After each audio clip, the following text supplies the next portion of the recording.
I'm tired to see those sweet potato in my kitchen, and I will show you how to make some cutting of sweet potatoes. I'm Steve. I'm Isabel. And welcome back to Fair ID Farms. All right, we're going to get right at it. Today we will make some sweet potato cutting. So we will start. I already do a lot. It's already all that done. So we're gonna put in the dirt, and I will show you how to cut first with that plant. We can get a little close up. So first thing, we have the long pointy nosed scissors. Yeah, and you have to clean with the rubbing alcohol every time you change plants. So usually I put that with water, in a glass of water with some rubbing alcohol. It's just that the rubbing alcohol, if for whatever reason the plant itself, whatever plant it is contaminated with some sort of sickness or disease, it makes to not transmit that disease or that sickness around. So it's already done. So I will show you. So here, we're gonna take this one to start. You see here, and you have another leaf here. The nodes. Node, yeah, and you have another one here. So let me show you how I will.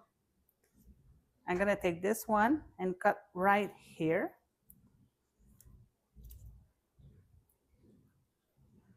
So this is one cutting.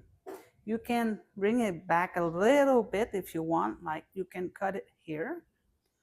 The more you cut, the less time it's gonna take to retake in your to roots. So I'm gonna do another one. You see you have another one here. So I will cut it just above the other one here. And you see it.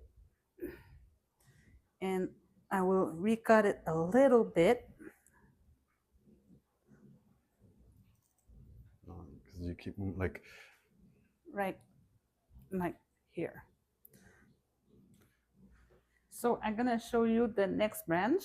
The next branch is, you see you have one here, all that. So I'm cutting it here. You see? And I will recut it again here. I think we need to pass the file on the scissors.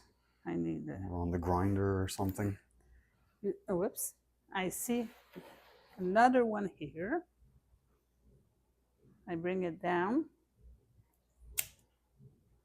And you see the roots on this one. But I don't need all that root, so I'm gonna bring it down. You see? Next one. And by the by, these are all started with just a couple of sweet potatoes that we'd gotten from the store and stuck in a glass of water. There's some people that will say, oh, lie them down and do this and do that. Well, if you have visitors and guests, they make a tremendous conversation piece. So all you have to do is keep filling them up with water, these glasses with some toothpicks in them, as you can see. And once in a while, just put in a cap full of the 3% hydrogen peroxide. It helps clean up the water and all that, just so they are a little bit healthier and happier. And when we clean the scissors, something I forgot to tell you did. Is half and half water and rubbing alcohol in a water. So now I will show you how to do the rooting compound. And for sure you can take more, and you can take all those ones, but I'm gonna let it. Yeah, you could ultimately pick and peel everything, but again, the kids think it's kind of novel and neat, so we're gonna leave it like that for now. So I have here my rooting compound. So you need to not breathe it at all. It's not good for you. But, there, that should be enough. Yeah. There, that should be enough. But you know, you need, for a plant, you need 1 centimeter. So 1 centimeter is not really big. I don't know if it's a bit better than half an inch. This is less than half an inch. Yeah, I think you can see, and you can compare my finger with the what ruler. you need. Yeah. So I take one cutting. I'm gonna bring my tray closer. So you can see. Move this. So 1 centimeter is this, but the excess, you just remove it like that. Just, Tap, tap, I tap. tap, tap, tap. And I try to put in the center the more possible. You could do this in an open bucket or what have you. Some people do. And but look, because I put a lot in there, I already have my 1 centimeters. I do it by eyes.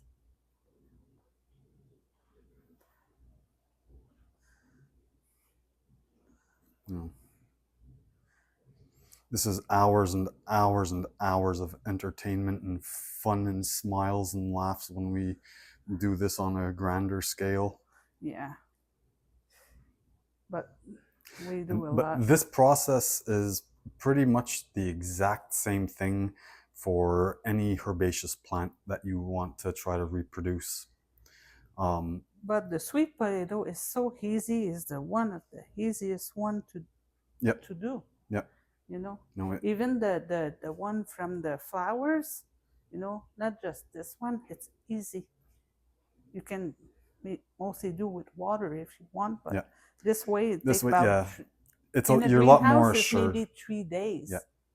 But like using the rooting hormone, some people say no, it's just more chemicals. Yeah, maybe, but you know what? Like if it increases the chances of having this harvest, by the time that the actual rooting hormone is gone away and it's harvest time, the half life of whatever the compounds are in here, it doesn't change anything. All it does is it ensures a better rooting ratio or rooting rate for everything.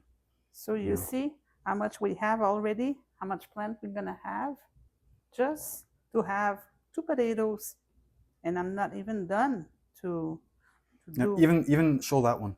Even this little ugly one with nothing on it. You have a leaf. Here, focus. Even I can have 2 with this one. It's gonna do well. You think, oh, it's just an ugly little stick, but it's gonna do. Yeah, and you're gonna see with the leaf, it's gonna go fast. And the rooting compound you can pick up at. I guess there are a few greenhouse suppliers, but you can pick it up from Jeff or Amazon rather.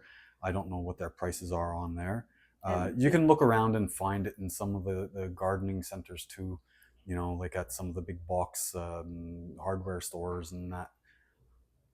And something you can have smaller quantity than that. Yeah, like you don't usually need to have a 5-gallon bucket of this stuff. It lasts quite a while if you're just using it in moderation.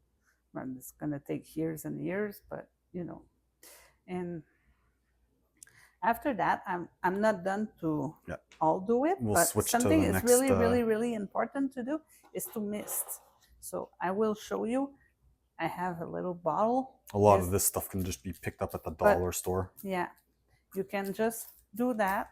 It's really important to keep your leaf wet, because in the greenhouse is another story, but here, in your house is to keep it wet. Because like a lot of people, you'll hear them say, oh, well, get one of those big plastic domes. Yeah, you can. Yeah, but you know what? Like doing it this way too, it kind of forces you to keep a closer eye on what you're doing and how you're doing it. So there's that option of the little squirt bottle like Isabel just had. And then there's this other thing that you can get, the Kafluck pressure tank from, like, again, the dollar store it comes from. The other more advanced option, that's what we use in the greenhouse, or even outside, even outside, during the summertime to squirt the kids. Kids just love it. Or you can really play a good prank on people when they're driving by on their bicycles if you live in the city, and give them the squirt. It's like, this is the one we use all the time, but they have different force, or different for the drop the size of the drop. This I just want bring one to show you. We have two because just in Two or case one three, gets yeah. in case one gets jammed up or whatever, And we use them all often, the time. and it's ultimately a large mister. You screw it onto the Yeah, end I of your think they call hose. it fog hit. Yeah, fog it. It's By I cannot written see right the there. Fog it. Yeah, none of us are wearing our glasses today. yeah, so I Fog it. don't. But they work fantastically. Yeah. You know, if even for Yeah. yourself for personal use in the summertime, rather than squirting yourself with the hose, Yeah. that's just so pleasant and nice if you live Yeah. somewhere hot where you need to cool down quick. And so ultimately, that's it.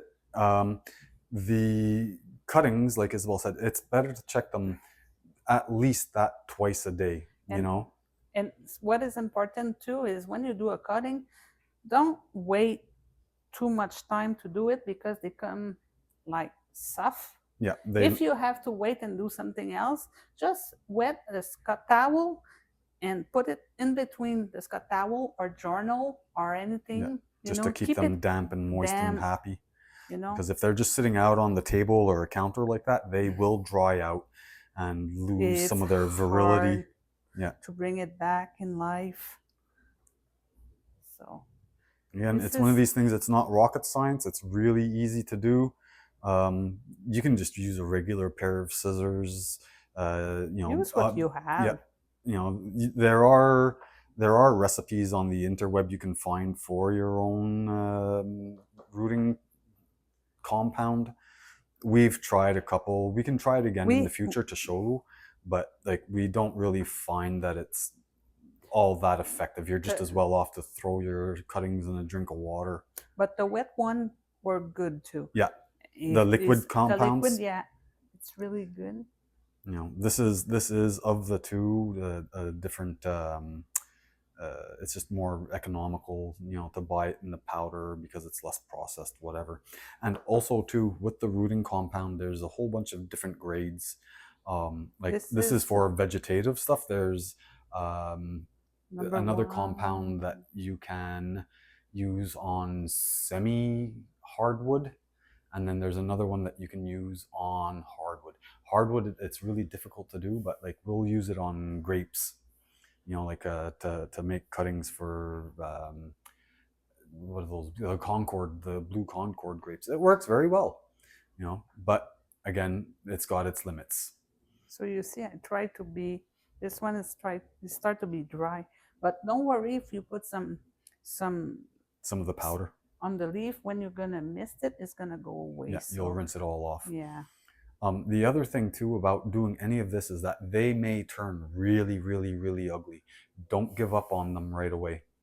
Let it go. Because it's an awful big deal for any plant or anything to have limbs chopped off and then stuck into a pile of mud.